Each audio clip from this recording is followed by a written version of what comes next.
मुंबई के निकट माता बगलामुखी मंदिर के निर्माण के लिए आपके सहयोग की अपेक्षा रखते हैं। अगर आप सहयोग करना चाहते हैं तो पेटीएम, बैंक ट्रांसफर या यूपीआई से दान कर सकते हैं और ये दान इनकम टैक्स में आयकर धारा 80G के अंतर्गत टैक्स में छूट का लाभ ले सकते हैं। इसके बारे में अधिक जानकारी नीचे डिस्क्रिप्शन में दी गई है। मुंबई के निकट वज्रेश्वरी में 2 दिन का 64 योगिनी साधना शिविर का आयोजन होने जा रहा है। इसमें 1.25 लाख से 5 लाख मंत्र का अनुष्ठान होने जा रहा है। अगर आप शत्रु, कर्ज, बीमारी, तंत्र बाधा से परेशान हैं तो सुरक्षा के लिए ये साधना बहुत ही जरूरी मानी जाती है। इस साधना के द्वारा आप अपने पूरे परिवार को सुखमय जीवन दे सकते हैं। वहीं पर आप व्यापार, नौकरी और शत्रु से पूरी तरीके से सुरक्षा प्राप्त कर सकते हैं।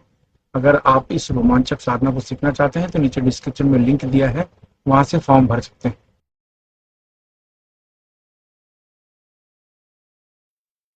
नमस्कार, दिव्य योग आश्रम की तरफ से आपका हार्दिक स्वागत है। आज एक नए प्रयोग की चर्चा करेंगे और वो प्रयोग के बारे में बताएं इसके पहले एक समझ लीजिए। एक व्यक्ति है, अपने जीवन में सही तरीके से जीवन जी रहा है। किसी से लेना नहीं, किसी से देना नहीं, किसी को दुख नहीं, किसी को तकलीफ नहीं। वो अपना काम धंधा देखता है, वो अपने परिवार का सोचता है, अपने व्यापार को बढ़ाने की सोचता है। वो अपने परिवार के साथ हंसी हंसी खुशी जीवन का यापन करता है। कुछ लोगों को पसंद नहीं आता, ये बात सही है।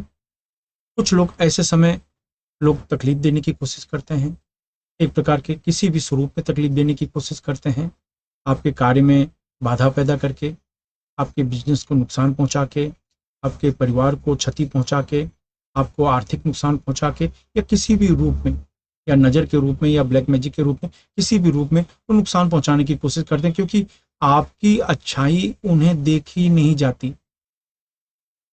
अब सवाल कैसा होता है, ऐसे लोगों का अगर आप सामना कर रहे हैं, अगर आप सामना इस रूप में कर रहे हैं कि कोई भी नकारात्मक ऊर्जा आपके सामने आई है, आप ये सोचें कि भाई ये आसानी से ठीक हो जाए और भाई कोई तकलीफ न दो, मुझे तकलीफ मत दो, मुझे तकलीफ मत दो। जैसे एक नॉर्मल बात है कि कोई अपोजिट व्यक्ति आपको तकलीफ दे रहा है, जो अब आप ये कहते हैं भाई मुझे तकलीफ मत दो। आप यानी अपनी बचाव की मुद्रा में आते हैं। आप अपनी बचाव की मुद्रा में जब तक रहेंगे तब तक सामने वाला अपने हथियार आप पर चलाता रहेगा, अपने प्रयोग आपके ऊपर करता रहेगा, क्योंकि आप खुद बचाव की मुद्रा में हैं। लेकिन जब आप अपनी बचाव की मुद्रा से हट जाते हैं, कहते हैं ना, आक्रमण की मुद्रा में आते हैं, हुंकार की मुद्रा में आते हैं, कि जैसे आप किसी को जवाब दे रहे हैं, तो सामने वाला अपनी जो अड़चने पैदा कर रहा है उसको वो रोकने की कोशिश करने लगता है। कहने का मतलब ये है कि आपको किसी भी तरह का टेंशन है, तनाव है, चिंता है और आप भाग रहे हैं, तो क्या आपको लगता है कि चिंता आपको छोड़ देगी, वो तनाव छोड़ देगी क्योंकि आप भाग रहे हैं चिंता से? आप जहां भी जाएंगे चिंता तो आपके पीछे, तनाव तो आपके पीछे, समस्या तो आपके पीछे ही। तो समस्या को आप रोक कैसे पाएंगे? क्योंकि आप तो भाग रहे हैं, तो समस्या भी पीछे भाग रही है। आप उस समस्या को तभी रोक सकते हैं जब मुड़कर समस्या का सामना करेंगे। जब मुड़कर जो व्यक्ति समस्या का सामना करता है तो उसके सामने जो अड़चने हैं, विघ्न है, समस्या है, शत्रु रूपी अड़चन है, ये रुकनी शुरू हो जाती है। इसी प्रयोग को आज करना है। कहने का मतलब, अभी तक आपने हमेशा बचाव मुद्रा अपनाई है। बचाव मुद्रा से ये होता है, सामने वाली नेगेटिव पावर आपको छोड़ती नहीं। सामने वाली जो नेगेटिव एनर्जी है वो आपको कभी नहीं छोड़ेगी, क्योंकि आप खाली बचाव की मुद्रा में हैं। लेकिन जब आप सामना करने की मुद्रा में आते हैं, तब सामने वाली एनर्जी है ये रुकती है। तो ये मेरा मतलब समझ लीजिए, इसलिए आज का प्रयोग है। और आज का प्रयोग करने से हमें ये फायदा मिलता है, सामने वाली मुसीबत किसी भी किस्म की हो, वो शत्रु रूप में हो, आर्थिक बीमारी के रूप में हो, आर्थिक समस्या के रूप में हो, और भी किसी भी अड़चन के रूप में हो, विघ्न के रूप में हो, कार्य में बाधा के रूप में हो, जब तक आप उस चिंता से भागोगे तब तक वो आपको परेशान करती रहेगी। लेकिन जब आप उसका सामना करोगे तो वो चीजें रुकने लगेगी, नष्ट होने लगेगी। आज यही प्रयोग है। तो इसके लिए करना क्या चाहिए? इसके लिए करना क्या चाहिए? आप ढीले ढाले वस्त्र पहनकर शांत कमरे में बैठ जाओ। जमीन पर नहीं बैठ सकते तो किसी कुर्सी पर या सोफे पर शांत होकर बैठ जाओ। ये सेम तरीके से मुद्रा लगाओ, सुक्री मुद्रा है। 5 उंगलियों को जोड़ लेते हैं, सुक्री मुद्रा लगा के आगे चक्र पर ध्यान देते हुए 10 बार आप प्राणायाम करो, 10 बार प्राणायाम करो। इसके बाद सेम मुद्रा आप लगा के करीब करीब 10 मिनट, एक बीज मंत्र है, उसको अस्त्र मंत्र कहा जाता है, यानी हुम फट, हुम फट, यही शब्द आपको बोलना है। जैसे आपने ये मुद्रा लगाई, हुम फट, हुम फट, हुम फट, हुम फट। देखिए ये जो शब्द जब बोलते हैं बार बार, आपके नाभि में झटका लगता है। हुम फट बोलने से आपके नाभि में झटका लगता है। ये जितना ज्यादा झटका लगे, कहते हैं ना चक्कर आने तक, जब इसको बोलते जाएंगे ना, नाभि में झटका लगते लगते एक ऐसी समय आ जाता है जैसे चक्कर आना शुरू हो जाता है, शरीर झूमने लगता है, ऐसा भी होता है। तो ये आप उपांशु जाप करें इस तरीके से, आवाज सुनाई नहीं देनी चाहिए, बस ये मुद्रा आपको लगानी है और 5 से 10 मिनट मंत्र का जाप करना है। बस ये एक दिन का प्रयोग है, फिनिश हो गया। किसी को फल या भोजन का दान कर दो, ये प्रयोग हो गया। इस प्रयोग को किसी भी शनिवार को, किसी भी अमावस्या को, किसी भी ग्रहण को, किसी भी रवि पुष्य नक्षत्र को, किसी भी अष्टमी को ये प्रयोग कर सकते हैं। एक बार का प्रयोग है, एक दिन का प्रयोग तो, दिन तो बहुत बड़ा होता है, एक बार का प्रयोग है। ये 15-20 मिनट का समय का प्रयोग माना जाता है। ये जो प्रयोग हो जाता है, इसके बाद आप घर से बाहर किसी भी विषय के लिए निकलते हैं, किसी भी कार्य के निकलते हैं, किसी भी विघ्न है, किसी भी अड़चन है, किसी भी टेंशन है, कोई किसी भी तनाव है, तो उसके लिए निकलते हैं, तो आपको करना क्या होता है, 3 बार मन में आपको बोलना होता है, हुम फट, हुम फट, हुम फट। और ये देखिए, हुम फट, हुम फट, हुम फट, इस तरीके से 3 चुटकी। ये चुटकी की जो आवाज है, यानी हमने कहा हुम फट, हुम फट, हुम फट, ऐसे, और यानी चारों दिशाओं की बात हो रही है, हुम फट, हुम फट, हुम फट, हुम फट।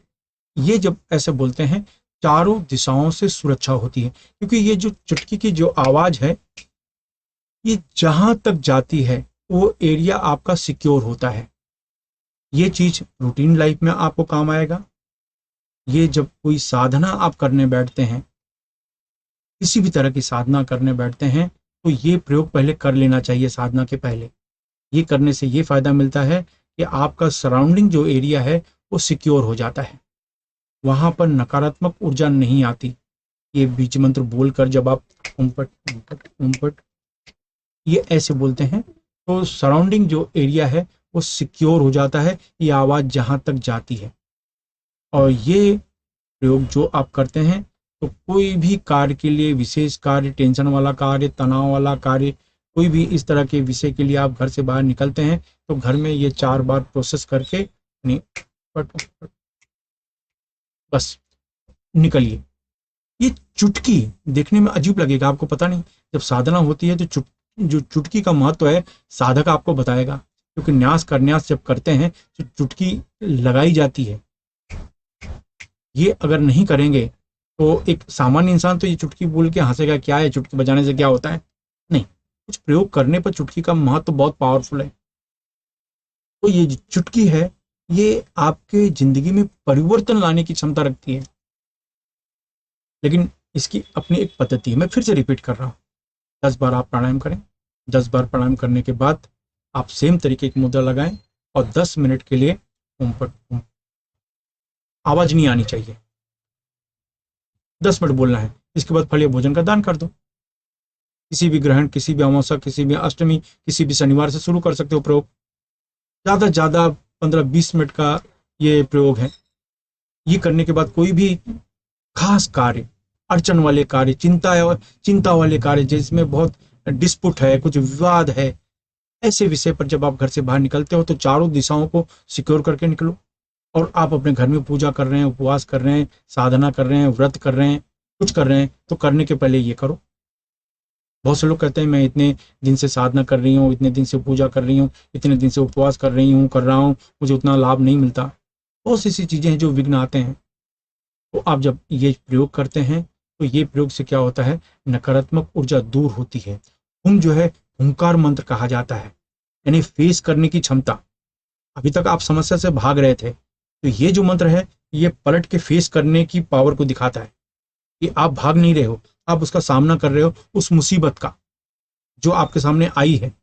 तो जब किसी भी मुसीबत का जब आप सामना करते हो तभी वो मुसीबत रुकती है। भागोगे, भागना कोई इलाज है ही नहीं। तो ये चुटकी आपके जीवन को बदलने की क्षमता रखता है। आप करके तो देखिए। कहने का मतलब है जो साधक हैं, साधना क्षेत्र में हैं, उनको तो ये पता है, लेकिन जो आम इंसान है वो शायद उनको हंसी आती होगी, लेकिन ये करें, करके तो देखें। अगर आपको लाभ मिलता है किसी दूसरे की मदद अवश्य करें।